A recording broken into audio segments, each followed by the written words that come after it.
Bueno, muy buenas tardes, espero que hayan disfrutado su almuerzo. ¿Está bien? ¿Micrófono? Dale. Oye, muy buenas tardes, vamos a dar inicio a la segunda parte del panel descentralización, diálogo sobre la descentralización municipal en Chile y Argentina. Como comenté en la primera parte, en la mañana, cuando comenzamos a las 11, esto se inscribe en un trabajo colaborativo encabezado por Daniel Crabacuore, director de la Unidad de Gobiernos Locales de la Universidad Nacional de Quilmes, y quien les habla, Camilo Vial, director del Instituto Chileno de Estudios Municipales, que estamos trabajando temas municipales transfronterizos o binacionales a ambos lados de la cordillera. Esta es una iniciativa puntual, o sea, no una iniciativa puntual, la iniciativa comienza años atrás con una publicación en conjunto. El año pasado decidimos tener un panel estable sobre temas municipales binacionales en los Congresos Nacionales de Ciencia Política de Chile, fue el año pasado, de Argentina este año, y vamos a ir itinerando así en el futuro. La idea es ir consolidando un grupo de investigadores en materias de gobiernos municipales y locales, tanto en Chile como en Argentina. Entonces, en la mañana estuvimos hablando sobre temas de reformas y procesos de descentralización a nivel local y regional, sobre asociativismo municipal, y ahora tenemos unas nuevas 3 temáticas que aquí Daniel las va a presentar. Bueno, gracias Camilo, buenas tardes a todos. Bueno, este panel vamos a trabajar 3 temas, el tema del fenómeno de la gestión de lo urbano, el tema de la gobernanza y el tema de la cooperación transfronteriza. Y empiezo hasta ya el doctor Antonio Daer, de la Pontificia Universidad Católica de Chile, del profesor titular del Instituto de Asuntos Públicos, Bernardo Navarrete, de la universidad, investigador de la Universidad de Santiago de Chile, Romina Brúculo, docente e investigadora de la Universidad Nacional de La Rioja en la Argentina y del CONICET, Sonia Ramela, investigadora de la Unidad de Gobiernos Locales de la Universidad Nacional de Quilmes, José Hernández Bonivento del Instituto Chileno de Estudios Municipales, y Silvana López, directora del Instituto de Formación en Administración Pública, de Investigación y Formación en Investigación en Administración Pública en la Universidad Nacional de Córdoba. Así que, Silvana, ustedes. 2 cositas muy puntuales. Dos avisos muy puntuales. El primero es que esto se transmite por streaming, así que nos pidieron que al momento de exponer acerquemos bien el micrófono para que nos escuchen en el mundo completo. Y por temas de tiempo tenemos 15 minutos por exposición. A los 10 minutos les vamos a hacer una seña, nosotros vamos a estar sentados ahí adelante. A los 10 minutos les hacemos una seña para que sepan que quedan 5 minutos disponibles.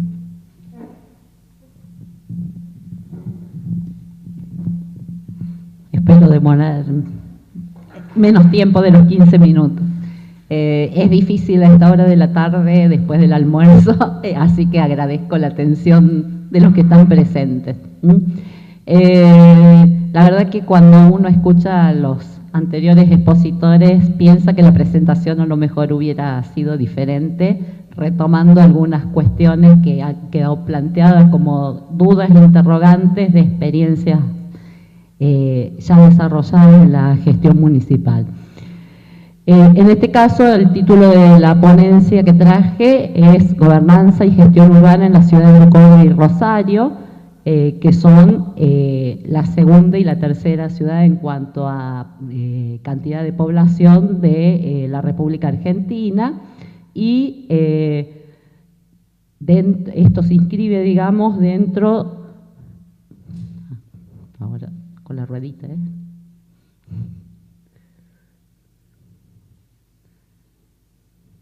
¿cómo se pasa? Ahí está, ahora ya. Esta ponencia se da en el marco de un proyecto de investigación que venimos trabajando en el instituto desde hace 2 años, que trata justamente de hacer un análisis comparativo de la gestión de ciudades de la provincia de Córdoba y de la provincia de Santa Fe, que incluye más casos que los 2 que yo traje. Tomamos estos 2 más grandes porque el marco teórico conceptual sobre el que trabajamos, pienso que en estos dos casos lo podíamos reflejar mejor. Y además un proyecto personal, digamos que es mi proyecto de concurso, que está muy relacionado con el proyecto de investigación que se llama Autonomía Municipal, Estrategias de Desarrollo y Políticas Públicas Locales. El objetivo es conocer, analizar y comparar innovaciones en gestión urbana en las dos ciudades y ver si efectivamente se dan nuevos enfoques y prácticas en materia de gestión de políticas públicas a nivel de las ciudades mencionadas y otras que estamos trabajando, que son Villa María, Rafaela, Venado Tuerto y San Francisco. ¿Por qué decidimos tomar y comparar dos provincias? Tiene que ver, a instancia de Daniel Cravocori, que siempre me acusó de ser demasiado cordobesa, entonces decidimos trascender la frontera. Lo que pasa es que Córdoba da para muchas cosas. Entonces, tomamos Córdoba y Santa Fe porque presentan las similitudes que aparecen en el cuadro, tienen población, densidad de habitantes por kilómetro cuadrado, superficie, producto geográfico bruto e índice de NBI muy similares. Y las diferencias que también nos llevaron a seleccionar estos casos tienen que ver con que tienen diferencias en cuanto al régimen municipal, cantidad de municipios y comunas y régimen de coparticipación, entendiendo que estas similitudes y diferencias podían explicar de alguna manera un comportamiento parecido o no en la gestión de políticas públicas urbanas. Acá es para que nuestros amigos extranjeros que no conocen Córdoba y Rosario, acá estaría Córdoba, acá Rosario, las dos punteaditas, y las características van a ver que en los dos casos, es decir, hablamos de las provincias, en el caso de las ciudades, también tiene, Rosario tiene aproximadamente 1 millón de habitantes, Córdoba tiene 1.300.000 habitantes. Córdoba es una ciudad mucho más extensa en cuanto a kilómetros cuadrados que abarca, es, según dicen, la ciudad con un ejido urbano, digamos, el ejido urbano mayor de toda la Argentina.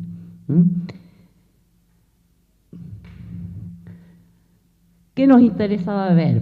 Por un lado, tomar el concepto de políticas urbanas que excediera el concepto de políticas urbanísticas y nos acercara a la idea de que hoy las políticas urbanas engloban todas las políticas locales que se dan en el territorio y que no necesariamente son formuladas e implementadas por los gobiernos locales, sino hay también políticas urbanas que son diseñadas en el nivel nacional y en el nivel provincial de gobierno. No nos olvidemos que en nuestro país existen 3 niveles de gobierno, más la Ciudad Autónoma de Buenos Aires, y por nuestro régimen constitucional, cada provincia determina su propio régimen municipal, lo que hace que Argentina tenga tantos regímenes municipales como provincias. No hay ningún régimen municipal que sea igual al de otra provincia. El otro tema que nos interesaba era ver si había un cambio, digamos, en la forma de gestionar las políticas urbanas, que tenía que ver con la incorporación de actores locales en las diferentes etapas o en las diferentes partes del proceso de las políticas públicas, y si justamente, como hablamos del concepto de políticas urbanas, había articulación de los gobiernos locales con las otras instancias del gobierno, con el provincial y con el nacional. Y además, por último, vincular, digamos, gobernanza y políticas urbanas con el tema de la gobernabilidad.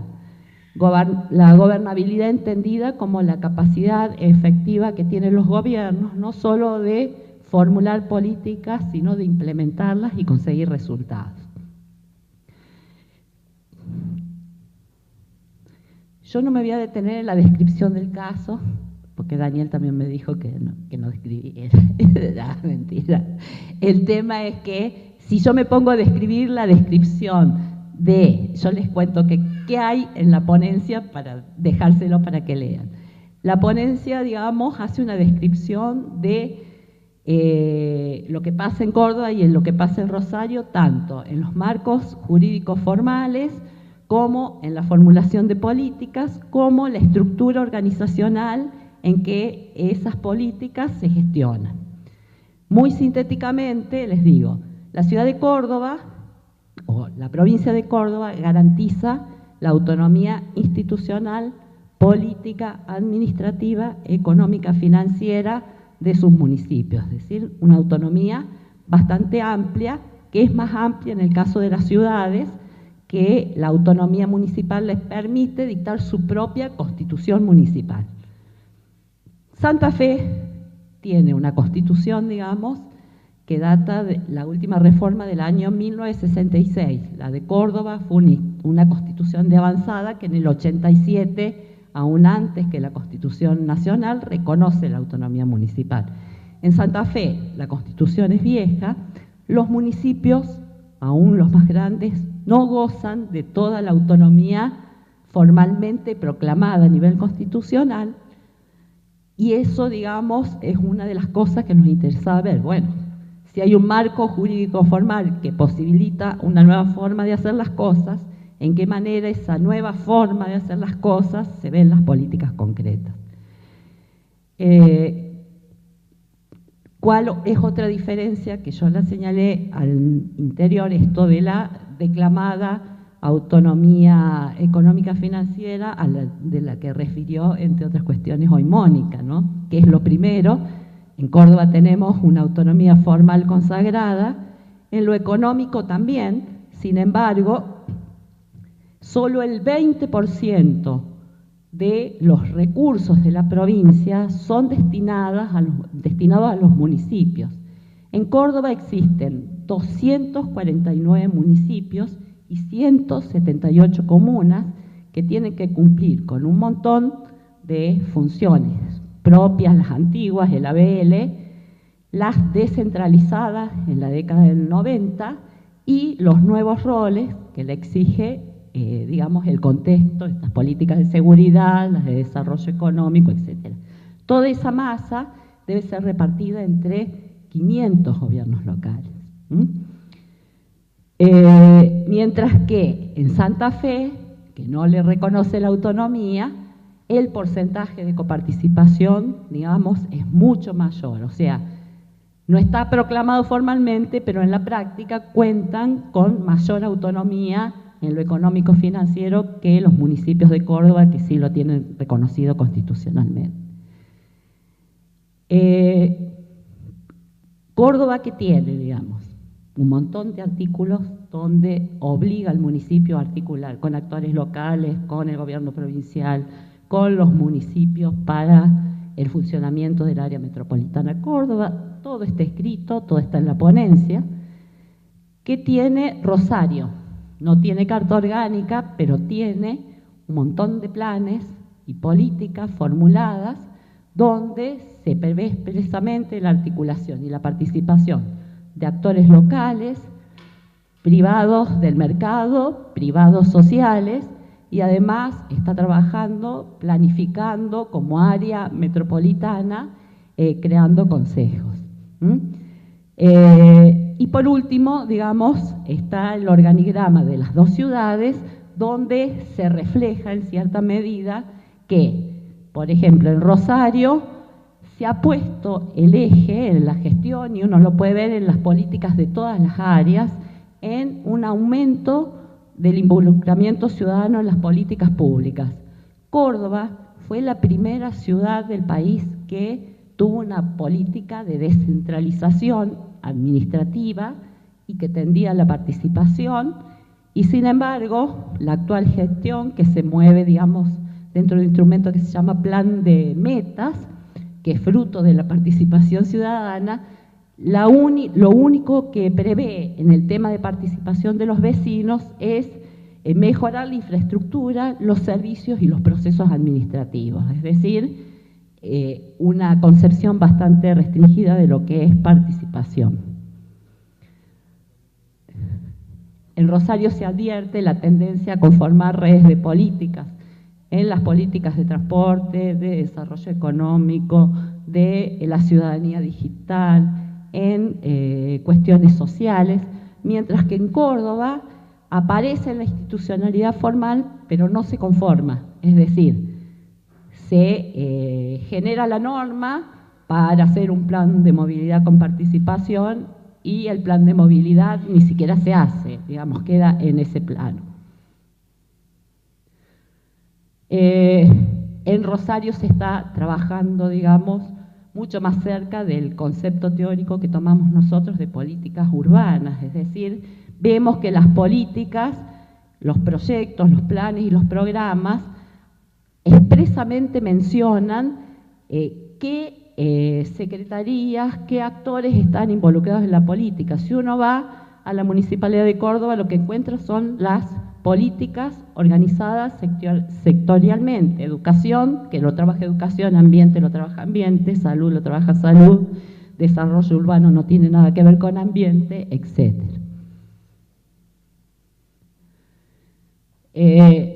Justamente en Córdoba, que tiene un plan de metas, que debiera tener objetivos indicadores, ni siquiera, digamos, saben la diferencia entre lo que es una meta, un objetivo y un indicador, y en realidad lo que aparece como programa de gobierno son acciones puntuales, es decir, no hay una visión integradora del modelo de ciudad hacia el cual se está tendiendo, que está muy claramente definido en la Carta Orgánica Municipal, que ese es el sentido, definir el modelo de ciudad que se quiere para el futuro. Y cuando uno intenta buscar una explicación más política de por qué las cosas están sucediendo de una manera en Rosario y por qué suceden de otra manera en Córdoba, lo que a mí me duele, digamos, Córdoba fue pionera en muchísimas cosas, en la descentralización de la que hablaba Mónica, en el tema de los entes o las asociaciones intermunicipales. Creo que uno de los grandes problemas es que, relacionándolo con nuestro marco teórico, justamente esta posibilidad que tienen las provincias de definir la forma de su régimen municipal, en la provincia de Córdoba se ha privilegiado un concepto de gobernabilidad que denominamos negativo, que tiene que ver con el sistema electoral que rige para los gobiernos municipales.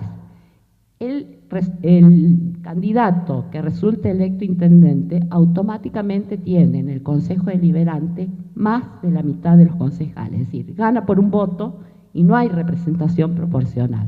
Entonces, hay una capacidad de formular políticas de manera unilateral, no se requiere consenso ni se requiere participación porque el gobierno tiene la capacidad constitucional de formular, pero después para implementar, digamos, que requiere la articulación de actores, que requiere la participación de otras instancias de gobierno, por eso muchas de las propuestas quedan en la formulación de la ordenanza y no logran resultados. En cambio, en Rosario, que tiene un sistema de representación proporcional y los consejos deliberantes se renuevan por mitades cada 2 años, probablemente requiera de la construcción de consensos y alianzas, tanto con otros actores políticos como actores de la sociedad que después sostienen políticas, que ha generado un estilo diferente que se acerca más a esto que estamos pensando de un tránsito hacia un nuevo sistema de gobernanza donde las redes de actores se generen no solamente a nivel de la propia ciudad, sino a nivel de esta articulación multinivel. Y acá doy por finalizado, creo que en tiempo y forma. Gracias a todos.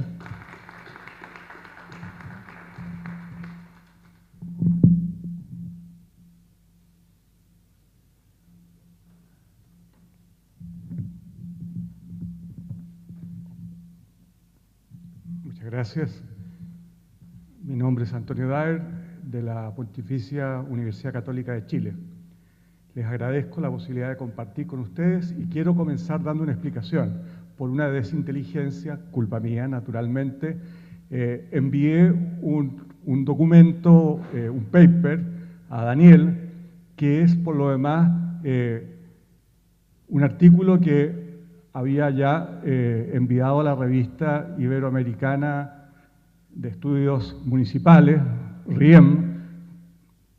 Puedo recomendar la revista para que la lean, pero también para que envíen artículos a publicar. Y el tema de ese artículo era burbujas inmobiliarias y sustentabilidad urbana. Un tema, como podrán comprender inmediatamente, demasiado especializado para este panel que estamos compartiendo. Allí, entre otras cosas, quería también tratar las crisis financieras que afectan a los gobiernos o administraciones municipales o comunales, particularmente algunos casos paradigmáticos como la quiebra de Detroit o de la ciudad de Nueva York en su momento, que según Harvey, por lo demás, fue el detonante de las nuevas políticas neoliberales en Estados Unidos a partir de un hecho tan puntual, pero al mismo tiempo tan relevante como la quiebra de la ciudad de Nueva York. Hoy día está en una escala distinta el problema similarmente en Puerto Rico y podríamos conversar mucho sobre ese tema, ligado por lo demás a otro que yo critico fuertemente, que es el tema de la competitividad urbana o la competitividad intercomunal. En ese tema hay una contaminación ideológica evidente y lamentablemente muchas veces estamos enfrentados a ese tipo de aproximaciones. Por lo tanto, dicho esto y pidiendo las disculpas del caso por la desinteligencia que les he explicado, entro en materia. ¿Qué hice? No preparé en consecuencia un PowerPoint, pero sí preparé un graffiti. Y el graffiti es, mi colega se ríe, y el graffiti está aquí. Incluso alcancé a ponerle título a la presentación. El título es Centralismo político, concentración económica e hipercentralismo financiero. Ya voy a explicar por qué. Repito, centralismo político, concentración económica e hipercentralismo financiero. Tres factores, los que he nombrado, tres factores productores de desigualdad. Me interesa la descentralización porque estoy convencido, y creo que ustedes también, que el centralismo produce desigualdad. Es un factor, no el único, pero es un factor importante que produce desigualdad. También produce desigualdad la concentración económica, en términos geográficos, y, por supuesto, produce desigualdad, más aún, el hipercentralismo financiero. Mi primera afirmación, por lo tanto, es que hay una relación entre centralismo político, administrativo, fiscal, si ustedes quieren, y desigualdad. Cuando nuestros países están combatiendo la desigualdad, haciendo esfuerzos importantes por superarla, sin lugar a duda, uno de los elementos causantes y al mismo tiempo retardantes de la solución a ese problema es precisamente el hipercentralismo. Enseguida, el centralismo también tiene una doble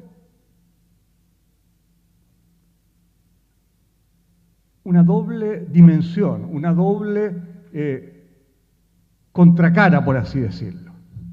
En primer lugar, hay un centralismo, el que tradicionalmente llamamos como tal, que es el estatal, el político, el administrativo, el fiscal. Pero hay un segundo centralismo, tanto o más importante que el primero, que es el centralismo privado, el centralismo corporativo privado. ¿Por qué menciono estos dos? Porque el segundo, en buena medida, también es consecuencia del primero.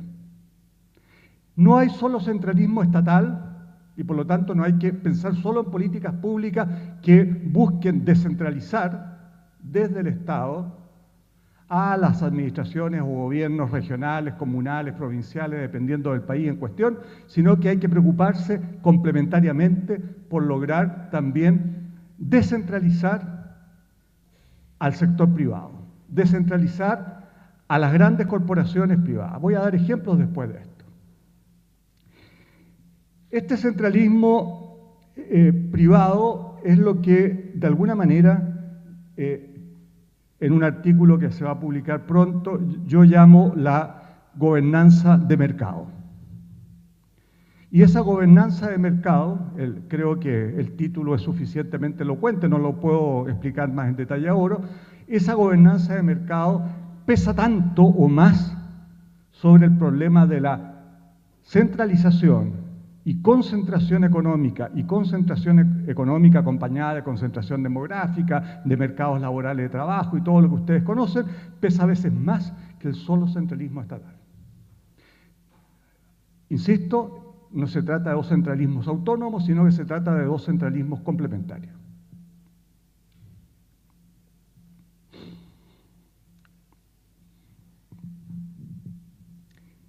Por cierto que estos centralismos, ambos, el estatal, el público y el privado, tienen una connotación territorial, una connotación geográfica. Y eso nos lleva en gran medida al tema que nos convoca, la dimensión territorial del ejercicio político o del desarrollo, el crecimiento y el desarrollo económico y también de los fenómenos sociales. Con esto quiero plantear, por lo tanto, dicho todo lo anterior, quiero plantear que me permito discrepar, y espero en algún momento poderlo poner por escrito, me permito discrepar, por ejemplo, de Acemoglu y Robinson, que descartan lo que ellos mismos denominan como la hipótesis geográfica.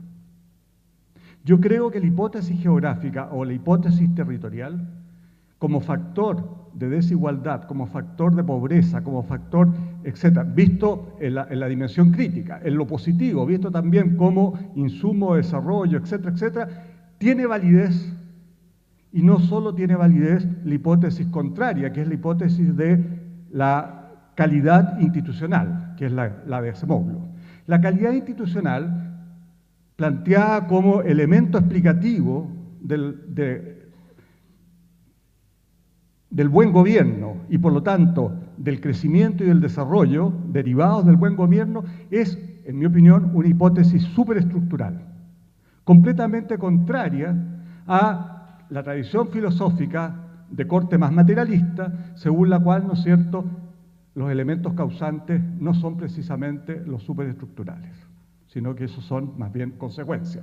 Es evidente que hay correlación dialéctica entre unos y otros, pero hay que explicar que la hipótesis geográfica tiene fundamentalmente una connotación material y en cambio la hipótesis contraria, la de la calidad institucional, calidad, consolidación, en fin, tiene un carácter, insisto, superestructural. El mismo concepto de descentralización es un concepto, en mi opinión, que debe ser revisado, porque inevitablemente tiene un sesgo de arriba hacia abajo. Descentralizar es literalmente de arriba hacia abajo. Y yo creo que en ese sentido es mucho más interesante plantear de nuevo, complementariamente, no se trata de excluir la descentralización de arriba hacia abajo, la transferencia, ¿no es cierto?, de presupuestos, de recursos financieros o fiscales, de atribuciones, etcétera, desde el gobierno central a los gobiernos regionales, desde los gobiernos estatales o provinciales a los gobiernos locales. No se trata de excluir eso, sí se trata de complementarlo. Y a veces ese complemento puede ser de nuevo más importante. Y me refiero fundamentalmente al proceso contrario, al proceso de, permítanme decirlo en esos términos, de conquistar participación, decisión, poder, recursos, etc. como a través de los movimientos sociales, muchos de ellos movimientos sociales urbanos, otros movimientos políticos regionales. Me contaba ayer que comentábamos de la emergencia de varios partidos regionalistas, principalmente en el norte y sur de Chile. Creo que ahí hay un factor tanto o más importante, nuevamente, para lograr una auténtica descentralización que sea construida simultáneamente de abajo arriba y de arriba abajo. Me queda poco tiempo. Gracias.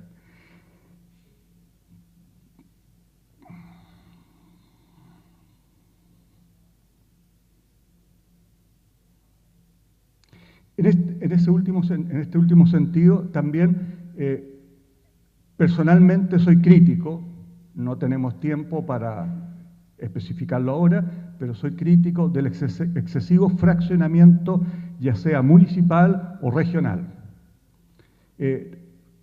La subdivisión sucesiva, progresiva de comunas, la sucesión y creación sucesiva y progresiva de nuevos espacios regionales, nuevas regiones, nuevos estados, nuevas provincias, finalmente lo que hace es debilitar la posibilidad de contrarrestar el centralismo estatal, sobre todo en países unitarios o países excesivamente centralizados. Hasta aquí dejo el planteamiento más general. En los pocos minutos que me quedan, creo que son 4,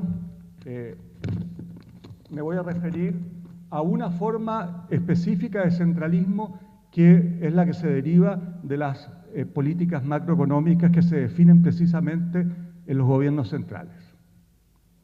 Y la hipótesis que planteo acá es que en las políticas macroeconómicas, particularmente en la política cambiaria, en Argentina un tema muy relevante, y en la política monetaria, también en otras, pero particularmente en esas dos, hay un centralismo implícito que produce efectos territoriales y efectos redistributivos, a veces muy regresivos, que son de la mayor importancia.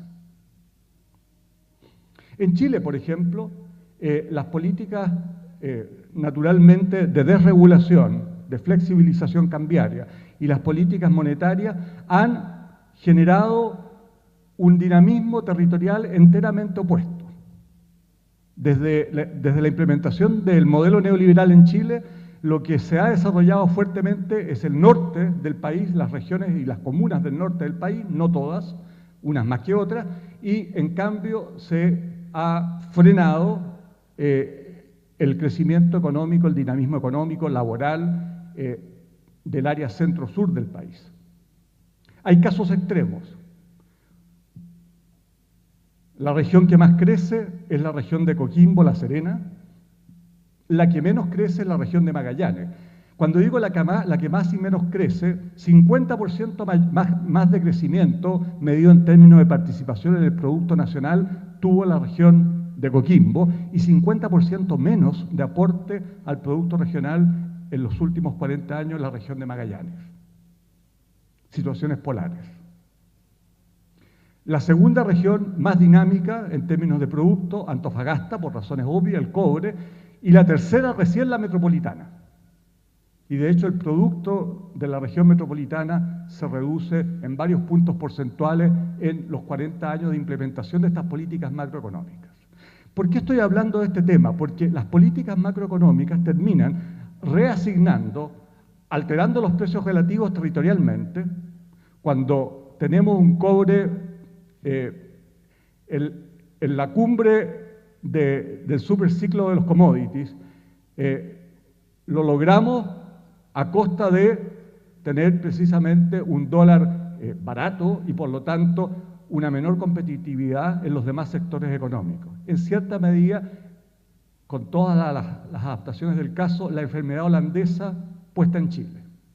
Al revés, cuando se nos viene abajo el precio del cobre, el tipo de cambio se encarece, sube, finalmente lo que tenemos son señales de mercado que hacen más competitivos otros sectores económicos que en Chile, por la longitud y variedad de recursos, significa finalmente que se desarrollan otros territorios.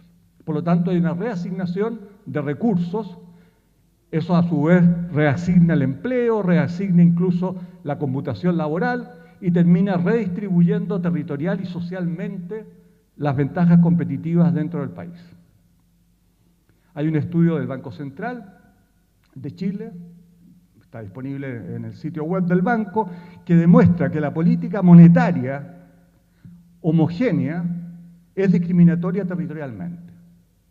Hay un estudio que hizo Andrea Repeto, yo participé con ella en algún momento en estas ideas también, y por lo demás el actual tesorero general de la República también ha publicado sobre este tema en Chile, que demuestra que el tipo de cambio real para cada una de las regiones del país es distinto, y por lo tanto las condiciones de competencia son bastante desiguales. ¿Por qué les menciono todo esto? Porque detrás de esto está la gobernanza aparentemente del Banco Central, aparentemente del Ministerio de Hacienda, pero en el fondo, en último término también, lo que he llamado la gobernanza de mercado. Para terminar, quiero simplemente mencionar dos casos emblemáticos de esta redistribución bastante dramática implícita en las políticas macroeconómicas y donde han convergido las acciones del Estado a través de las políticas públicas, las políticas macro, de un lado, y por otro lado, la gobernanza de mercado, vale decir, el comportamiento fundamentalmente del sector privado y sobre todo de las grandes corporaciones. Dos ejemplos, Antofagasta y Santiago. Antofagasta, lo he estudiado detalladamente, pero Camilo me puede contradecir porque es oriundo de Antofagasta. Antofagasta pasó el año 97 a desplazar 3 regiones en términos de aporte al Producto Bruto Nacional. Hasta antes del 97, Antofagasta era la 5ª economía regional más importante del país. Desplazó, en primer lugar, a la región de los lagos, a pesar de la salmonicultura. Desplazó posteriormente a Valparaíso y a Concepción, y recientemente, cuando el precio del cobre alcanzó su máximo, Antofagasta prácticamente aportaba al Producto Nacional el equivalente a la suma de las 2 regiones metropolitanas siguientes, vale decir, Biobío y Valparaíso.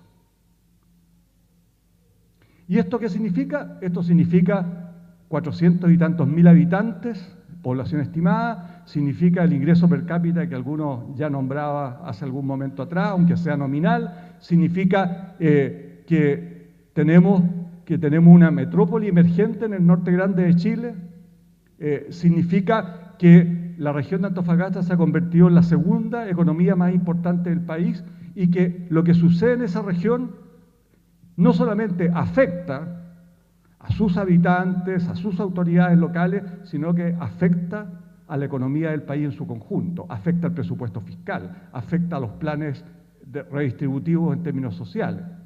Por lo tanto, el poder se ha rearticulado. Hoy día Antofagasta tiene un peso significativo, es un contrapeso como 2ª región metropolitana respecto de Santiago. Y decía Santiago, porque Santiago ha decrecido prácticamente en todos los indicadores. Ha decrecido en aporte al Producto Nacional, en buena hora, uno podría decir, por supuesto, eso es resultado en gran medida de la desindustrialización. Ha crecido menos demográficamente, ha crecido menos en términos de ingreso per cápita, está en la media prácticamente a nivel nacional, según datos de la OECD. Pero hay un dato muy relevante. ¿Saben cuántas personas trabajan en el sector financiero en Santiago? 460.000 personas. Casi 500.000 están ocupados en el sector finanzas. ¿Saben cuál es el aporte que hace el sector finanzas al producto regional de nuestra región metropolitana? Que dicho sea de paso, representa, ya lo decían algunos de los colegas, alrededor del 40%, a veces un poco más, a veces un poco menos del producto total del país. ¿Saben cuánto aporta el sector financiero? Más de 1/3, un 34%. ¿Y eso qué significa?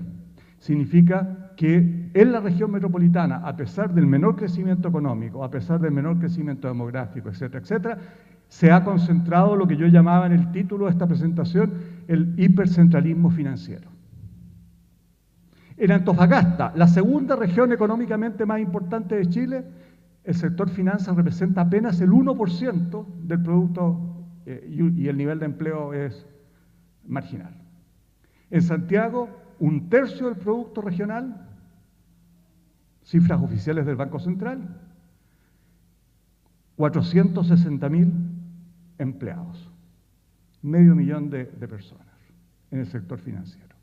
Por lo tanto, ¿qué tenemos? Y con esto cierro.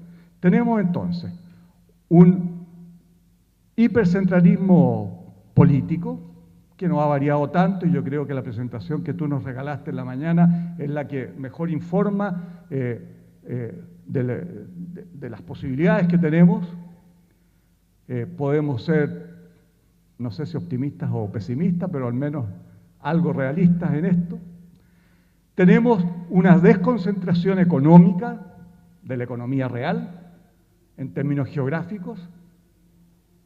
Antofagasta, La Serena, Coquimbo, incluso los lagos con la acuicultura, Aysén hoy día también con acuicultura y algo de minería, en fin. Pero lamentablemente tenemos un fenómeno enteramente nuevo, por lo demás relacionado con los procesos de financiarización, que es una hiperconcentración, un hipercentralismo financiero en Santiago. Y cualquiera de ustedes sabe mejor que yo lo que significa el poder financiero. Si el poder económico era importante en los 60, en los 70, y las políticas públicas se preocupaban de ello, hoy día el verdadero poder es el poder financiero. Y por lo tanto creo que la descentralización que debería preocuparnos a futuro es la descentralización financiera. Hay muchas razones que uno podría arguir, economías de escala, externalidades positivas, en fin, pero es, por decirlo menos, impresentable e inaceptable que cuando además el sector financiero funciona en términos prácticamente virtuales, es probablemente el sector más innovador tecnológicamente, tengamos sin embargo y a pesar de ello una altísima concentración geográfica, territorial, y por lo tanto termino diciendo que estoy convencido que el centralismo político, sumado a la concentración económica y ahora más sumado al hipercentralismo financiero, son los grandes factores que producen desigualdad en términos territoriales, desigualdad de oportunidades, desigualdad de ingresos, desigualdad y inequidad geográficamente hablando. Muchas gracias.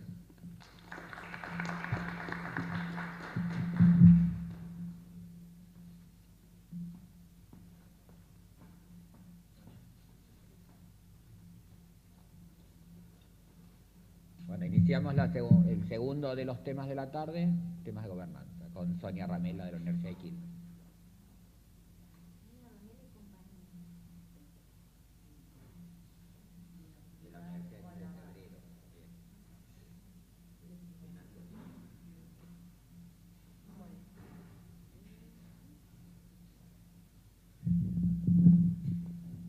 Bueno, muy buenas tardes a todos, muchas gracias por estar aquí.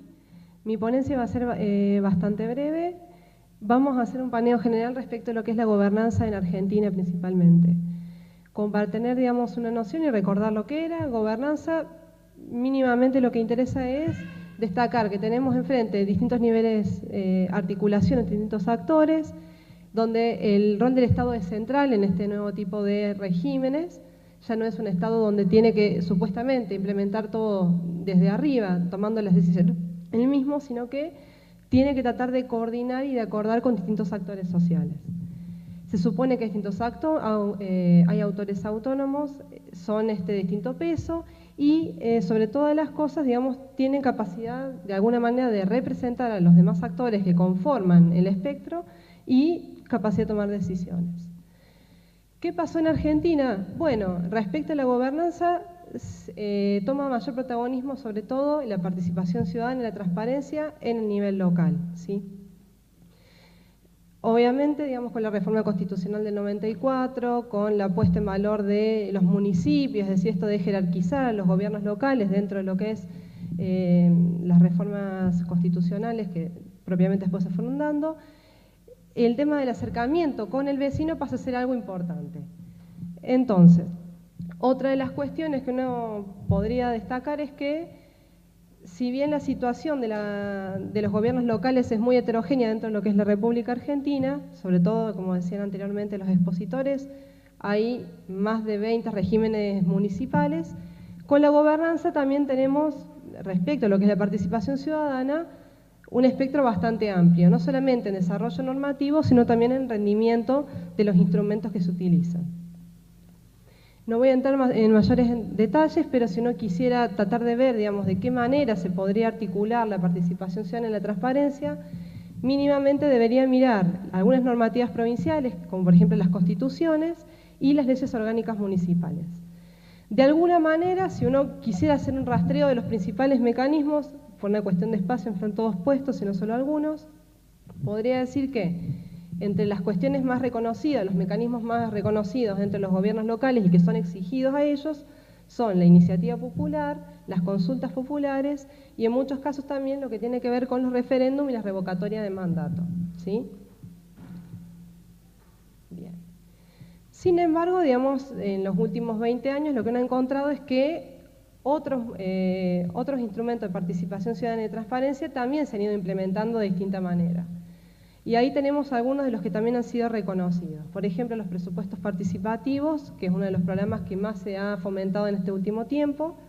De hecho, el Gobierno Nacional ha generado un programa nacional de presupuesto participativo, tratando de alguna manera promoverlo. Las audiencias públicas, ¿sí? Esto se puede encontrar tanto en municipios más bien pequeños como en municipios grandes, por lo menos reconocidos normativamente. Los procesos de doble lectura, sobre todo de algunas normativas. Los que tienen que ver con procesos de voluntariado. Últimamente se ha dado bastante énfasis en lo que tiene que ver con la reglamentación del acceso a la información pública, digamos que parece algo básico, significativo, pero en muchos casos, digamos, ni siquiera está contemplado qué requisitos uno puede tener, qué cosas uno puede acceder, qué se puede pedir, de qué manera, plazos, etcétera. Y también, sobre todo si uno rastrea las cartas orgánicas municipales o empieza a mirar un poco más lo que son los planes de gobierno de los distintos municipios, lo que encuentra es la creación de distintos tipos de consejos, ¿sí?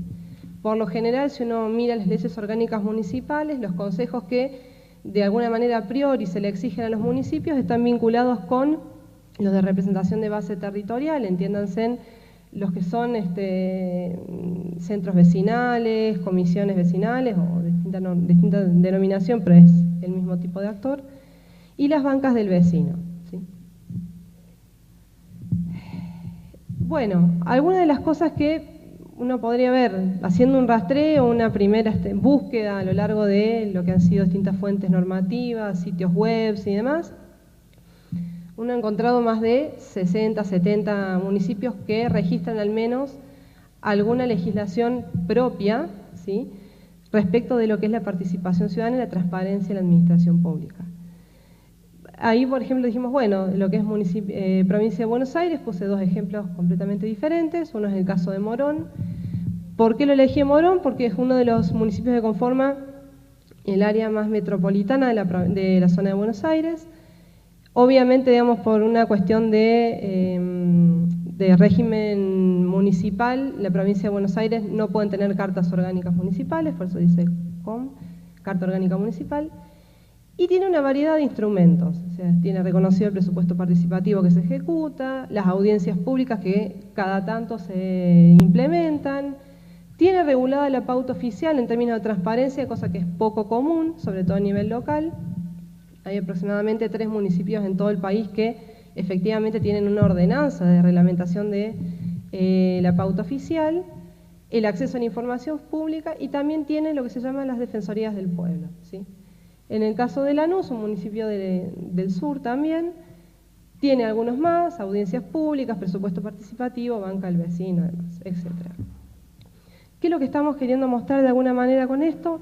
Es que en realidad el tener algún tipo de instrumento de participación reconocido a través de ordenanza y demás, no requiere necesariamente que tengas un reconocimiento en carta orgánica, no depende necesariamente del tamaño del gobierno local, no depende necesariamente del presupuesto que maneje este tipo de gobierno, sino que va a ir variando. ¿Qué problemas tenemos? Si bien existen, y hay muchos municipios que han reglamentado lo que son las audiencias públicas, los presupuestos participativos, las bancas del vecino y demás, son de alguna manera instituciones que en muchos casos están pobremente reglamentadas, en otros casos no se utilizan, son meramente un adorno legislativo, y en otros casos se intenta utilizar y sin embargo cuando uno empieza a mirar el rendimiento de estos instrumentos uno encuentra que las administraciones públicas locales no están en condiciones. Por ejemplo, recién citando lo que era el municipio de la provincia de Córdoba, es la ciudad de Córdoba, implementa presupuesto participativo y había ejecutado un 2% de todos los programas que habían sido seleccionados de manera participativa. Entonces ahí uno dice, bueno, no es cuestión de tamaño, no es cuestión de carta orgánica, no es relevancia. Es uno de los municipios más grandes del país y sin embargo tenemos este tipo de problemas. Bien. Si uno quisiera mirar y hacer un paneo general, ¿qué podría decir? Sí, efectivamente hay heterogeneidad respecto a los mecanismos de participación y de transparencia. Como decíamos recién, bueno, en algunos casos existen defensorías del pueblo locales, existen presupuestos participativos, hay mecanismos de audiencias públicas reconocidos, ¿sí?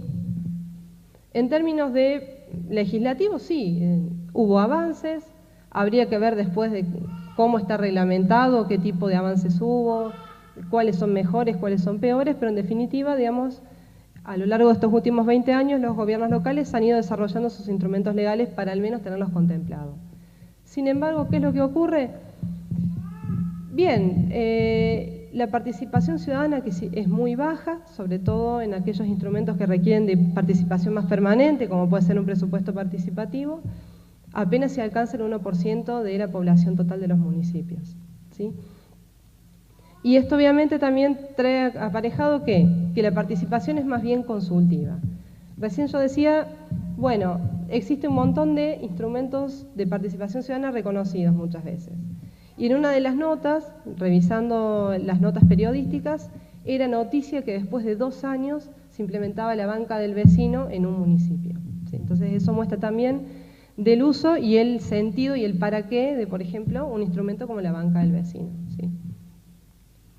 Y, bueno, obviamente la cuestión de generar un mecanismo de participación que sea más bien vinculante, es decir, esta cuestión de yo asisto a una reunión, doy mi punto de vista, sin embargo, de ahí a que la opinión del vecino sea tomada en cuenta y sea de alguna manera canalizada en la política pública, es bastante discutible, inclusive en aquellos como los presupuestos participativos que están diseñados propiamente para eso.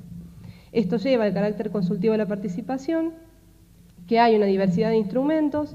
Uno no puede decir a priori que de acuerdo al tamaño, al tipo de gobierno local va a encontrar cierto tipo de instrumentos más allá de los que les exigen los regímenes municipales, ¿sí? Y que una de las cuestiones más importantes y que más deben trabajarse están vinculadas a la puesta en práctica y el empoderamiento de la ciudadanía. Desgraciadamente, en los últimos años no es posible, sobre todo en Argentina, contar con estudios de empoderamiento de la ciudadanía que comparen más de un municipio, más de 4 o 5 municipios y que pertenezcan a distintas provincias de la República Argentina. Con lo cual, digamos, si uno quisiera establecer o más bien describir la situación que uno tiene respecto a la participación y la transparencia, es bastante engorroso y es más que nada desde una perspectiva institucionalista. Así que bueno, muchas gracias a todos.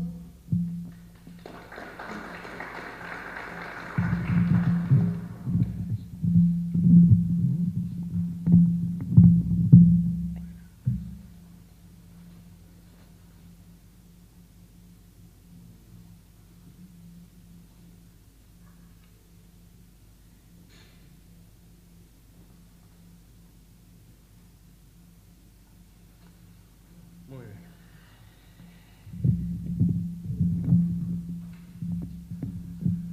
Buenas tardes.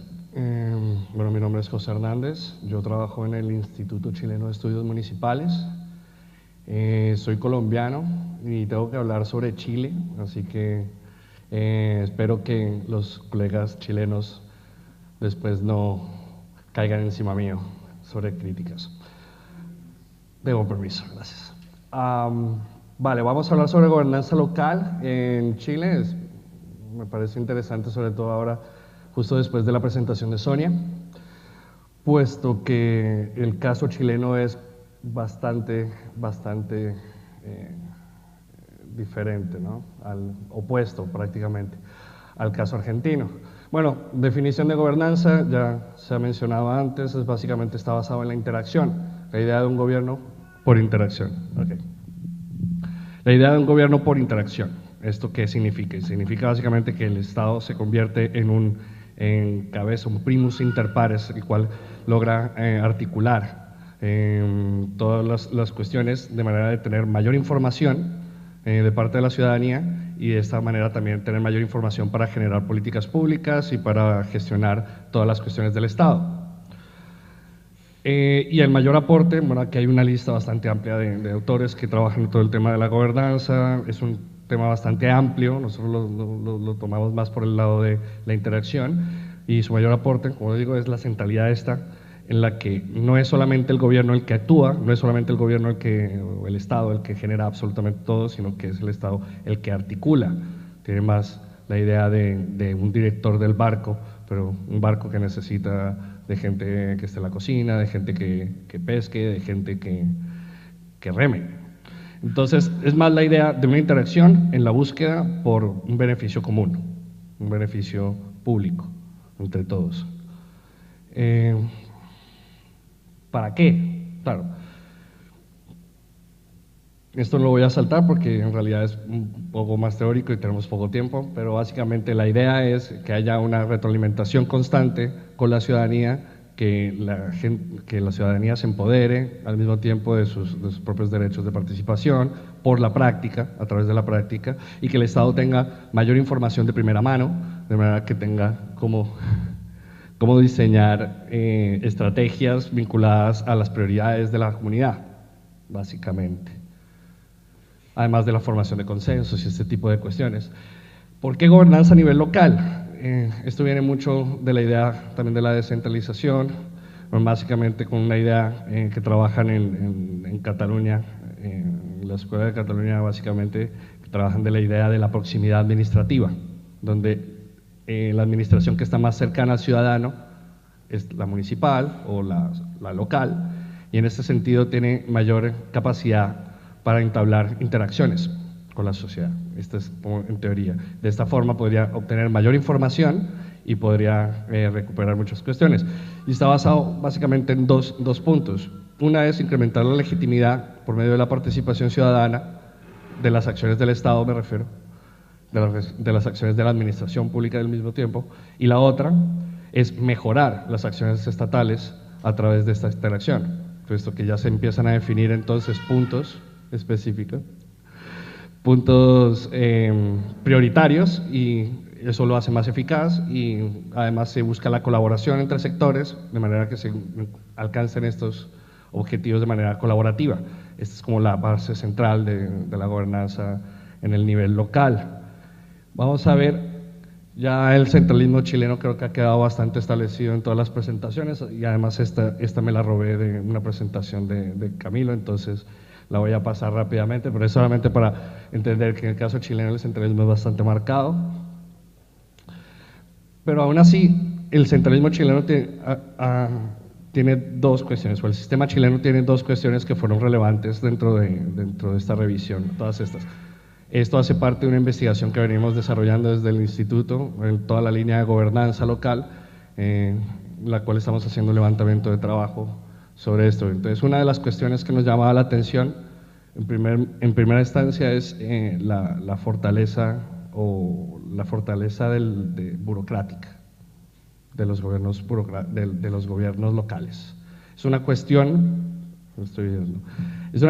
que es interesante, puesto que en estudios en América Latina, bueno, en América Latina en general, tanto Chile como Brasil los que tienen un mayor desarrollo, un índice de desarrollo burocrático, básicamente que tengan mayor capacidades a nivel capacidades estatales a nivel de la burocracia. A nivel local, a nivel municipal, hay un número bastante alto de esto, aquí es porcentaje de funcionarios de planta funcionarios de planta, y después sí es profesionales dentro de esos funcionarios de planta, ¿no? Pero lo que quería mostrar acá era el nivel de escala de funcionarios de planta, funcionarios municipales que se encuentran, o sea, tienen una burocracia que es básicamente homogénea en las regiones. Aquí está dividido por las 15 regiones, establecido por las 15 regiones. Esto es básicamente un promedio simple, está sacado del SINIM, del Sistema de Información a nivel municipal. Estamos hablando entonces que aún en Aysén o en Magallanes, que son las más al sur, así como en Atacama o Antofagasta o Tarapacá, así como en la misma metropolitana, hay un cuerpo de funcionarios locales sustancial de planta. Esto implicaría que tendría una capacidad para gestionar, o sea, existiría la capacidad de gestión. Ahora, estos son el porcentaje de profesionales, o sea, que tienen título profesional dentro de estos funcionarios de planta. Ya la cosa varía significativamente y tampoco se quiere decir que porque tengan un título profesional sean mejores gestores, pero sí es como, es un punto que nos gustaba, que nos pareció necesario demostrar. El segundo punto de este centralismo, de este sistema, es que existe la capacidad de tener leyes nacionales, con implementación en todo el territorio. Entonces, todo el territorio está amarrado a la ley 20.285 de acceso a la información, que es la ley de transparencia, o sea, no existiría entonces lo que mencionaba Sonia de esta atomización normativa, de esta diferencia entre una provincia y otra, entre una región y otra, sino que todos básicamente se rigen bajo estas normas, tanto esta, la 20.285, como la 20.500, que es de participación ciudadana en la gestión pública. Entonces existe un entramado institucional unificado y existe en la base operativa, existen funcionarios de planta que deberían poder implementarlo. Entonces, en cuestiones de capacidades, así sean puramente formales, existiría la capacidad para que se pudieran implementar cuestiones de gobernanza local. Esto es la teoría, ¿no? La ley de acceso a la información, bueno, define qué es información pública como cualquier acción que hace el Estado a través propio o a través de segundos, donde se involucre dinero del Estado, define el derecho al acceso a la información, define qué es transparencia activa. Esta diferenciación entre transparencia activa y pasiva es tal vez una de las cosas más interesantes. Activa es que publiquen de manera activa todos los resultados, todos sus presupuestos, todas las cuestiones que gastan los niveles locales. La pasiva es que respondan a todas las solicitudes, o sea, y están exigidos además a hacerlo. Define las únicas causales de reserva de la información, cuando está en contra de la seguridad nacional, este tipo de cuestiones. Las puntúa, son 4. Crea además un consejo para la transparencia, que es un ente regulador que revisa toda la implementación de esta ley, y además establece infracciones y sanciones para la gente que no cumpla con la información, con las solicitudes de información pública. Entonces, cualquier funcionario que se niega a dar información de carácter público es sancionado con hasta un 50% de su salario. Tiene una multa de hasta un 50% de su salario. Esto es en el caso de el Consejo para la Transparencia, a su vez, como es un mecanismo del orden nacional, lo que hace también es evaluar la política, evaluar el desempeño tanto de los gobiernos, de las organizaciones a nivel nacional como de las organizaciones a nivel territorial. Y para eso establece el ITA, que es el Índice de Transparencia Activa. Esto es cuánto muestra, qué tan abierto a la comunidad, al libre acceso son las organizaciones. Este cuadro, solamente verlo ya es un poco extraño, porque en realidad dice uno como son todos iguales, ¿no? Básicamente son promedios. El promedio se toma, lo cita por municipio de cada una de las regiones en las 3 mediciones que se tienen hasta este momento, que son 2012, 2013 y 2014. se ve en todas, hay un incremento cada año. Ahora, este ITA lo que está midiendo es qué tanto cumple el municipio con las especificaciones de la ley. En otras palabras, tú cumples todo lo que dice la ley en cuestiones de transparencia, tienes un 100%. ¿Qué? 3 minutos, perdón. Te escuché, ¿no? En fin. Claro, hay una variación bastante, entre caso y caso hay una variación bastante amplia, pero aquí lo que muestra es como una especie de tendencia a incrementarse, al cumplimiento, hacia la transparencia, ¿no? Nosotros trabajamos en el ICHEM con varias gente del equipo, estamos trabajando el tema de ciudades intermedias, se establecieron 20 ciudades intermedias y aquí ya se ve cómo ha sido la variación en cuestiones de transparencia activa. Hay casos como Punta Arenas que siempre han sido, o sea, siempre han mantenido como una apertura amplia, y hay otras que han descendido, como el caso de Copiapó, o que han subido de manera incremental, así escalado de un año para otro, básicamente porque implementan su página web o porque implementan una estructura de apertura. Entonces, esta era más que todo para mostrar esa diferenciación que tal vez se pierde con la idea de verlos en promedio. Aquí, la segunda ley de la que queríamos hablar era la 20500, que es la de participación ciudadana en la gestión pública. Me falta la participación ciudadana, asociación y participación ciudadana en la gestión pública. Este es del 2011, el anterior es del 2008. Entonces, aquí se establecen los mecanismos de participación, o sea, lo básico de la participación a nivel ciudadano, a nivel municipal. Esto cambia la ley constitucional orgánica de municipios y establece estas 5 como medidas básicas de participación. La primera es una ordenanza de participación ciudadana que debe ser establecida por cada uno de las municipalidades, en la que dentro de esa misma ordenanza entrarían todos los mecanismos que ellos consideran de participación. Dentro de la ley dice, se pueden hacer presupuestos participativos, por ejemplo, pero hasta ahí. En otras palabras, cada uno de los municipios en ese sentido sí tendría una autonomía para establecer sus propios mecanismos de participación. Existen los consejos de organizaciones para la sociedad civil, que son consejos consultivos, donde se sienta el PLADECO, la Secretaría de Planeación, la Secretaría de Desarrollo Social, se junta con las organizaciones que tengan presencia en la comuna y se debaten cuestiones básicamente de desarrollo social y desarrollo territorial. Están las audiencias públicas, que es básicamente cuando se llama a la ciudadanía y se muestra qué es lo que se está haciendo.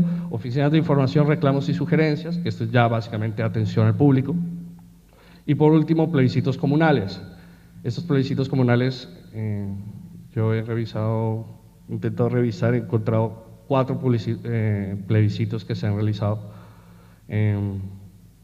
Esto viene de antes, esto viene desde la misma ley orgánica municipal. Se han realizado solamente 4, y una de las grandes críticas es la cantidad de requisitos que se necesita para poder establecer un plebiscito, ¿no? Esto es una crítica generalizada.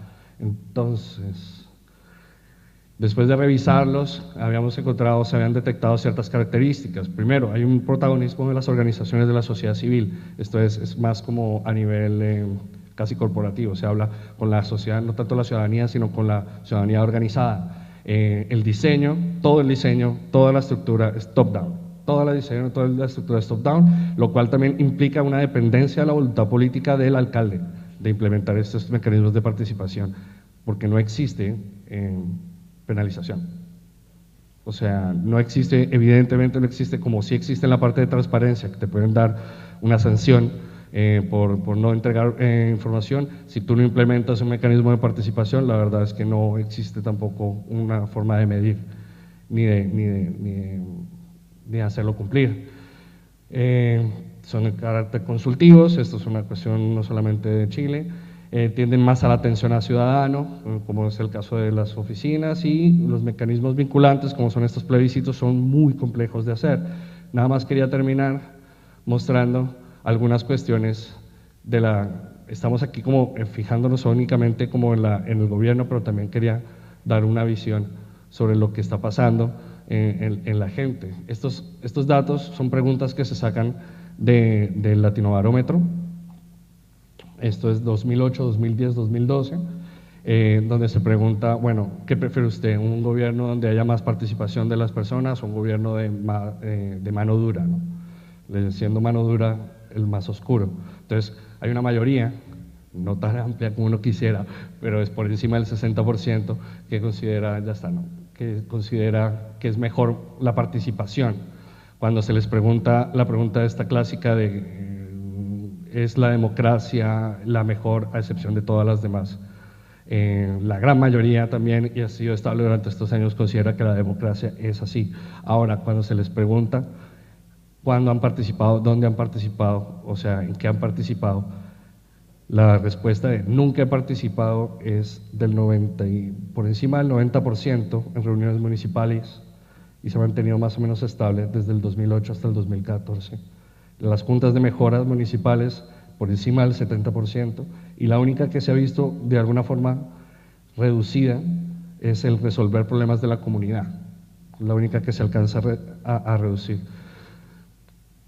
De esto podríamos implicar, y esto es tan solo como una hipótesis muy primaria, se podría casi implementar, y ya voy muy pasado de tiempo, que tal vez son los instrumentos los que nos llaman a la participación, que tal vez los instrumentos no son los adecuados, más que si la gente no quiere o quiere participar.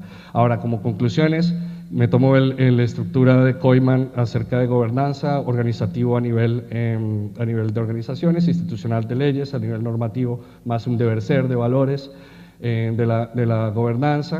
Entonces hay unos avances en una estructura burocrática a nivel local, pero bueno, también se habla de una cultura institucional cerrada dentro de estas burocracias, que son la parte negativa, nuevas legislaciones, pero un diseño top-down y unas visiones positivas sobre la democracia, pero al mismo tiempo una baja participación y una desafección política. Con esto termino. Muchas gracias.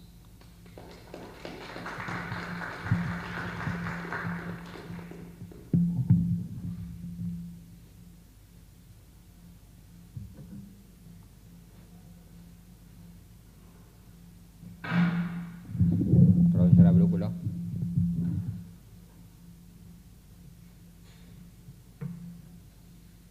Yo me voy a sentar porque no traje un PowerPoint.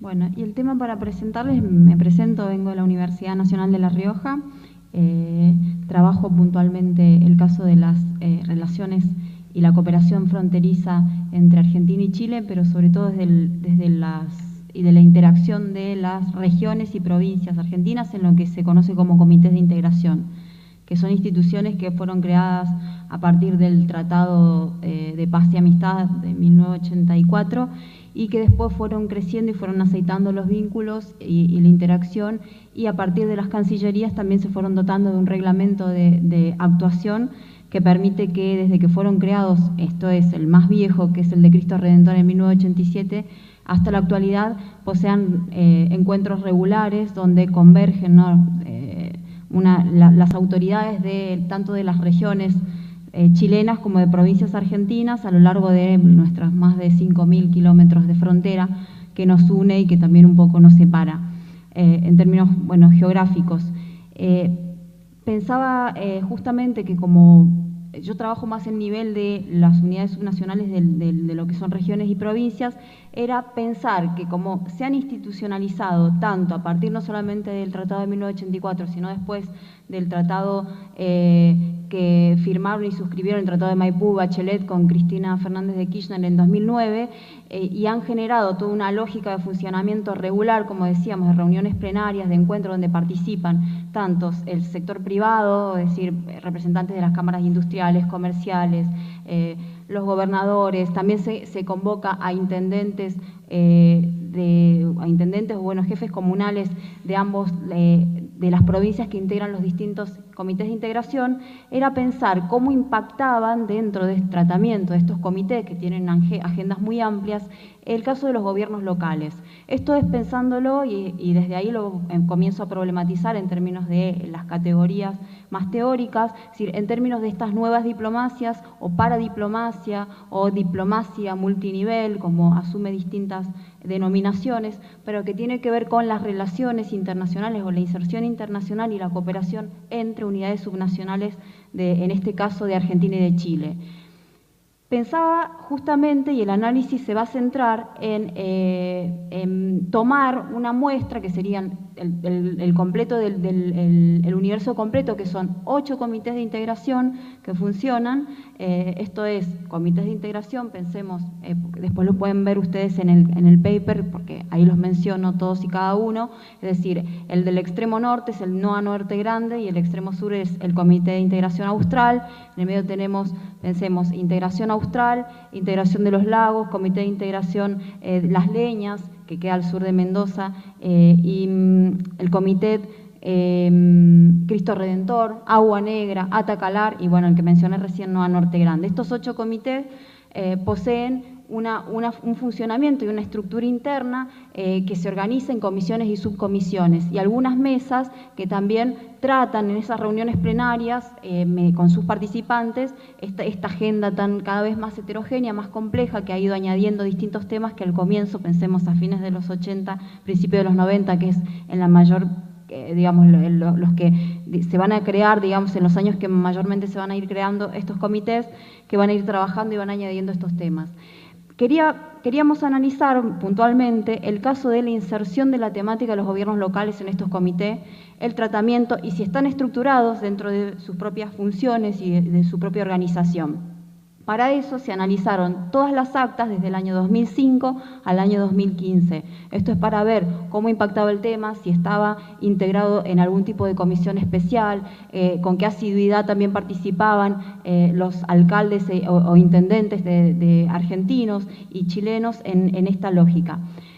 Al hacer todo este análisis, bueno, también en todo el recorrido definimos qué son los comités de integración, que son foros de participación, de interacción, de cooperación descentralizada, que en el caso, a diferencia de lo que se reconocen como hermanamientos en los niveles de municipios y comunas, estos es hermanamientos, redes, como se habló acá más temprano, asociativismo entre municipios que se pueden dar y que de hecho hay casos entre Argentina y Chile. El caso de los comités tienen un funcionamiento mucho más aceitado y está previsto por las 2 cancillerías, en esto que entendemos que se da sobre todo porque ambos países, aún con sus arquitecturas institucionales diferenciadas, ¿no? Un país unitario, el otro federal, y con sus distintas constituciones que van dotando de facultades a sus unidades subnacionales de manera diferenciada, aún estas diferencias a la hora de pensar las relaciones exteriores,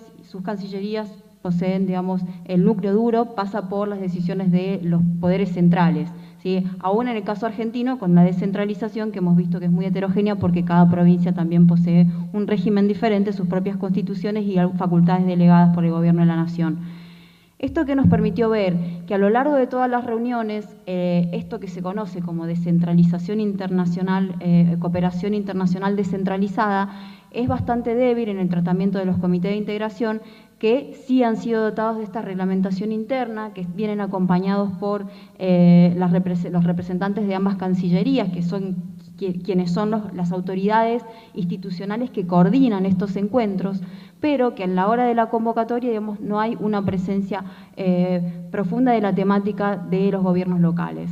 En la totalidad de los casos solamente se registran que 2 de estos comités de integración, que uno es el de la región de los lagos y el otro es el de Pehuenche, sí han generado un mecanismo un poco más estable, dándose un acta de mesa y de foro para la invitación y el tratamiento de los gobiernos locales, las problemáticas de los gobiernos locales. En el resto de los casos sí han generado comisiones, en algunos casos se han llamado un solo caso de una comisión interna, que es el caso de Atacalar, que lo ha creado, pero que a lo largo de esos 10 años se ha reunido intermitentemente al menos 5 veces, y no las 10 veces en sus reuniones anuales y preparatorias. Esto que ha evidenciado, en el resto de los casos, hay 2 de los comités de integración de estos 8 que ni siquiera han tenido ni foro, ni mesa, ni comisión, ni subcomisión que trate la temática de los gobiernos locales. Entonces, en la totalidad de los 8, solo 2 han tenido una organización debilitada porque no se ha reunido la totalidad de las veces. El resto de los casos ha tenido mesas y foros de reunión de alcaldes e intendentes municipales, pero que también se ha dejado de reunir. Y cuando uno analiza el acta, no solamente el acta final en su síntesis ajustada, sino cuando empieza a observar el acta de cada una de las comisiones, observa que no se han podido reunir por ausencia de la comitiva chilena, de los alcaldes, o no han participado los alcaldes argentinos, entonces los intendentes argentinos. Esto demuestra que en la hipótesis que empecé a formular a partir del año pasado, cuando fui convocada también a analizar, y como trabajo justamente estos temas desde las regiones y gobiernos provinciales, había tomado una muestra mucho más acotada a 2 de los comités. Ahora, tomándolo en la totalidad de los comités, aunque no son las trayectorias históricas completas, porque la mayoría fueron creados a fines del 80 y principios de los 90, y yo tomé únicamente los últimos 10 años, se pudo visualizar que en realidad no existe o no hay una coordinación y articulación en lo que se denomina en paradiplomacia la relación descentralizada multinivel, esto es que vaya de abajo hacia arriba, pensando desde las cancillerías articuladas a las provincias y regiones, y así también hacia los gobiernos locales. Esto no se da, es bastante débil, es discontinuo, intermitente, en algunos casos, como les decía recién, está organizado, en otros no, pero la temática sí está presente. Uno solo de estos 8 comités, que es el Comité de los Lagos, en su propia irradiación, porque pensemos que acá cooperan provincias y regiones de frontera, pero en algunos casos, como el caso de Atacalar y el caso también de la región de los lagos, han ido integrando otras provincias. Esto es también en esa proyección de los corredores bioceánicos, ¿no?, pensada en articular todo un corredor que vaya y vincule a los puertos del Pacífico con los del Atlántico. En el caso que les decía de la región de los lagos, incorpora en el año 2013 a una comuna que es es un municipio, el municipio de Bahía Blanca, que es de Argentina. Es el único caso que como integrante va a añadir a un municipio, cuando en el resto de los casos únicamente, digamos que el nivel de interacción se da entre regiones y provincias.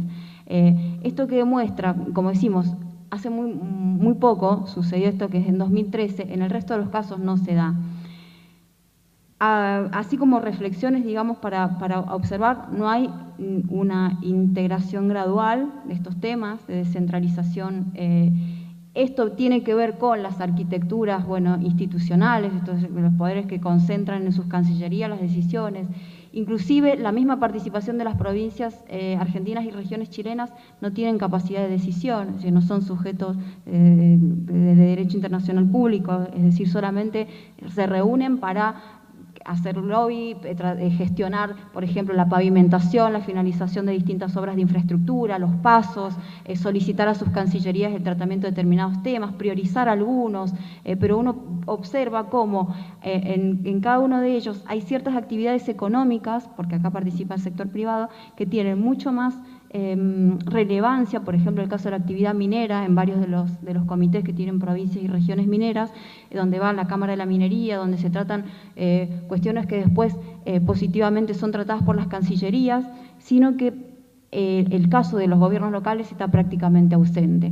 En este estudio que nos llevó de 8 comités a lo largo de los 10 años, las distintas actas preparatorias y las finales, es lo que nos ha permitido observar. A la vez, esto nos llevó también a buscar qué mecanismos poseen las cancillerías, o si es que los tienen, sobre hermanamientos. Es decir, si eso está contemplado, como en el caso de las regiones y municipios, regiones y provincias, si existen reglamentos, si hay disposiciones que se desprendan dentro de los distintos acuerdos, protocolos, o mismo de los propios tratados, estos tan importantes que mencionaba, como sí lo mencionan con el caso de los comités.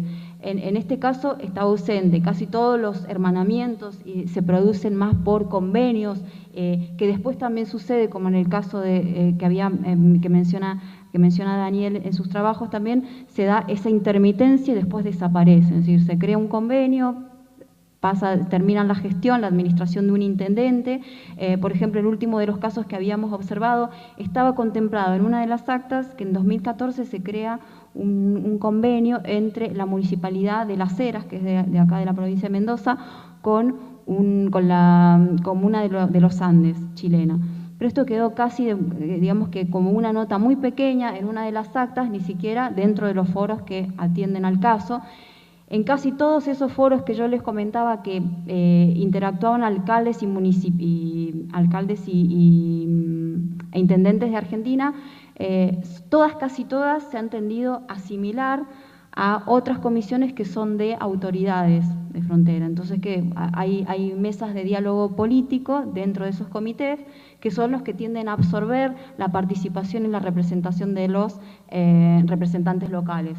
Con lo cual terminan, digamos, discutiendo y debatiendo con los consejeros regionales, parlamentarios argentinos, es decir, las provincias, legisladores, juntos también con las autoridades de provincia, juntos con algunos ministros, lo cual hace y digamos que habilita que se vaya diluyendo la participación y el posicionamiento de la temática de los gobiernos locales en estas instancias, como hemos visto también en el caso de las dos cancillerías. Hasta acá, digamos, es un poco el registro, y en el paper pueden observar un poco más de los datos más puntuales y más ordenados que lo que di ahora. Gracias.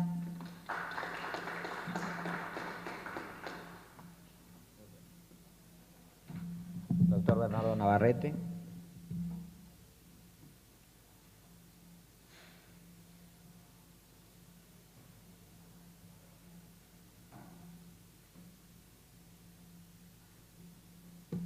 Bueno, yo he sido impelido a durar 10 minutos, así que, como soy el último, además, espero ser lo más sintético posible. Al integrar el panel, básicamente yo venía en una serie de entrevistas de un proyecto de investigación en Chile que busca plantearse cómo se generan y se implementan políticas públicas subnacionales en Chile, particularmente a nivel municipal. Y en esa serie de entrevistas nos fuimos encontrando con alcaldes de zona fronteriza. Y eso generó un poco el paper y el resumen que les voy a plantear ahora, que lo voy a dividir en tres partes. Primero, una caracterización general, después las características socioeconómicas que tienen, y centrarme en la importancia de los liderazgos, considerando que estos son modelos de alcalde fuerte en el contexto latinoamericano. Lo primero que llama la atención cuando uno mira el caso chileno es que hay dos formas de contar. Uno, lo que hace la Dirección de Fronteras y Límites, DIFROL, que dice que en Chile hay 54 municipios. Si yo creo eso, podría haber sesgado fuertemente mi investigación, pero si miro linealmente el mapa del Instituto Geográfico Militar, que es que formalmente define los límites en Chile, tengo que son 62 comunas. Y por lo tanto hay dos estrategias para definir qué es de frontera y qué no es de frontera. Además, y un tercer componente, es que los agrupamos de forma distinta.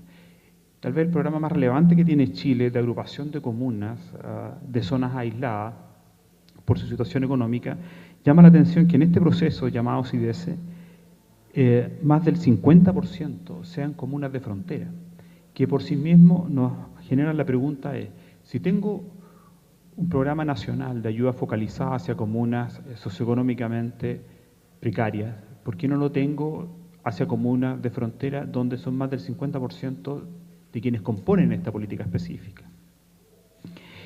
Cuando uno mira comunas de frontera, salvo que quiera ver desde el punto de vista de la paradiplomacia, de las relaciones bilaterales, etcétera, los déficits conceptuales para entender los borders, las comunas de frontera, no deja de ser relevante. Yo creo que en eso tenemos un desafío no menor de testear un poco la teoría. ¿Saben qué teoría o qué lente para mirar la realidad? Lo otro que nos llama también profundamente la atención es que si uno aplica lo que sabemos los modelos de gobierno local chileno, es decir, estos son modelos anglosajones, prestadores de servicios, la tipología de Andrew Nixon, y además consideramos que está enfrentando lo que Mike Waring decía muy bien, crecientes procesos de desnacionalización política, donde los partidos son menos relevantes, pero a su vez los independientes como autoridades comunales están creciendo sustantivamente. Si tomo todo eso, ¿por qué no estoy mirando estas comunas que están delineando, como muy bien se decía, Chile comparte con Argentina, la tercera frontera más larga del mundo? Si voy ahora hacia lo socioeconómico, lo primero que uno esperaba, y eso es así, es encontrar a los pobres entre pobres. El 34% de las 62 comunas de frontera en Chile dependen un 80% del Fondo Común Municipal, es decir, no tienen ninguna posibilidad de hacer nada si el Fondo Común Municipal no le traspasa fondos desde Santiago de Chile. Y solo el 24% tiene una dependencia baja de este Fondo Común Municipal. Y el gran actor ahí es Arica, que es la ciudad más al norte nuestra, que tiene una relación comercial con Tacna sustantiva y por lo tanto su capacidad recaudatoria produce una distorsión fuerte en este 24%. No hay en las 62 comunas desde el norte al sur de Chile una concentración en alguna región, se distribuyen homogéneamente. Después observamos lo que nos decía muy bien una concejal de Cochrane, una comuna muy al sur, austral en Chile. La alternativa, o usted es funcionario público o es obrero. Aquí los gerentes, los técnicos, los ingenieros no sirven absolutamente de nada. En esas dos escalas nos movemos para la empleabilidad.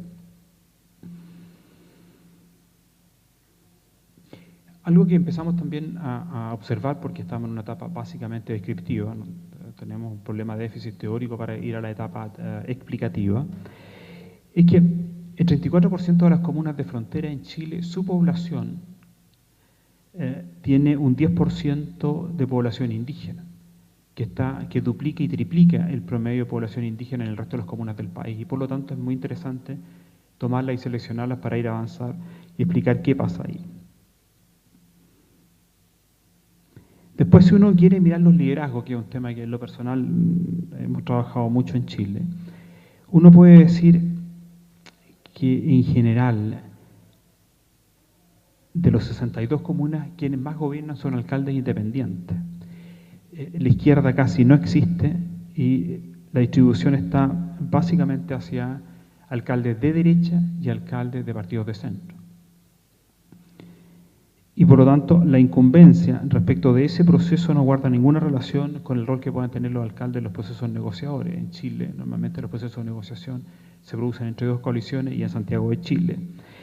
La mayor presencia de alcaldes independientes nos lleva al problema de la incumbencia. La incumbencia entendida como aquellos titulares de cargo que tienen todas las ventajas para salir electos respecto de desafiantes o newcomers. Ergo, todo alcalde que es titular de cargo, la probabilidad que sea reelecto es alta. En general, en las comunas de frontera en Chile ese proceso no ocurre. De hecho, hemos observado que en general el 40% de quienes están ejerciendo hoy día funciones edilicias en los municipios lo hace por primera vez.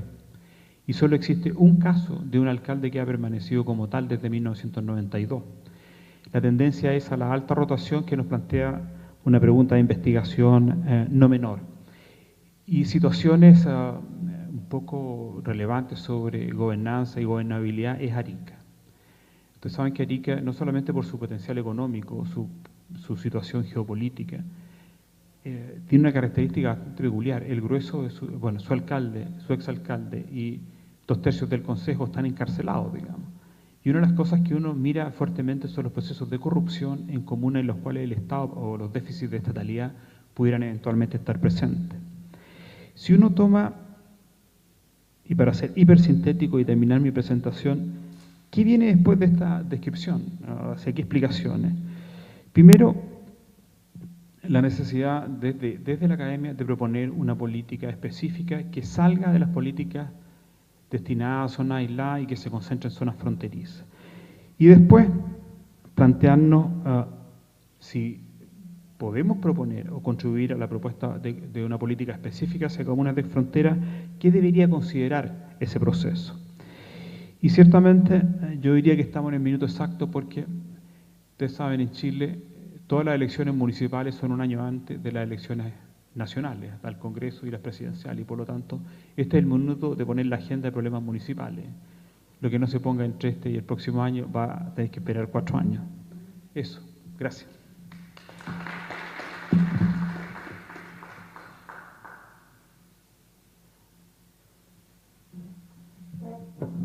Bueno, muchas gracias por la participación de todos los expositores.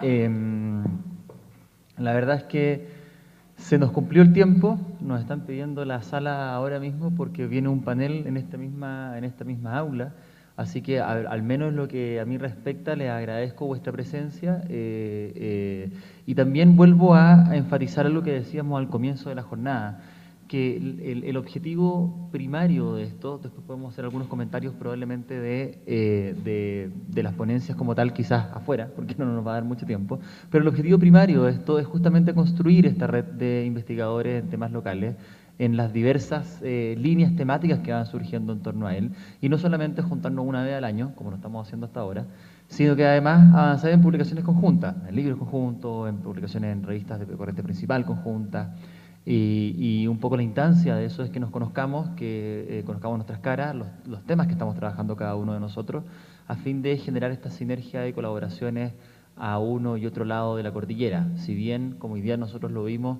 desde tanto temas de asociaciones municipales, como temas de dinámicas transfronterizas, como temas de gestión y gobierno de ciudades y un largo etcétera, tenemos sistemas completamente distintos, tenemos características completamente distintas. También hay algunos puntos en los cuales se observan ciertos patrones que son muy relevantes y que subyacen a estas diferencias culturales y subyacen a esta gigantesca cordillera de promedio 5.500 metros de altura que nos separa. Así que eso es lo que a mí me corresponde, Daniel. Sí, bueno, primero agradecer a los colegas de las distintas universidades porque habrán visto que creo que salvo de Quilmes y de Lichem, son como 8 instituciones, digo, distintas. Creo que el paso superador es, en algunos temas, de empezar efectivamente, como decía que decía Camilo, a empezar a trabajar juntos, a poner el tema en la agenda de lo municipal.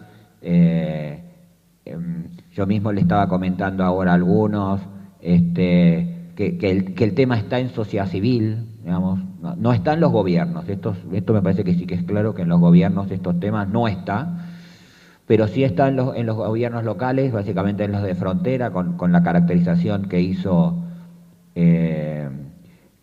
Bernardo del lado chileno y que del lado argentino es bastante más dificultoso, pero sí hay varias iniciativas bastante activas, por ejemplo, absolutamente desconocidas, por ejemplo, en el norte argentino hay mucho trabajo en conjunto, digamos, y absolutamente invisibilizado. Con Esteban Valenzuela estamos también cerrando un artículo donde estamos viendo el tema en Patagonia, digamos, o sea, problemas.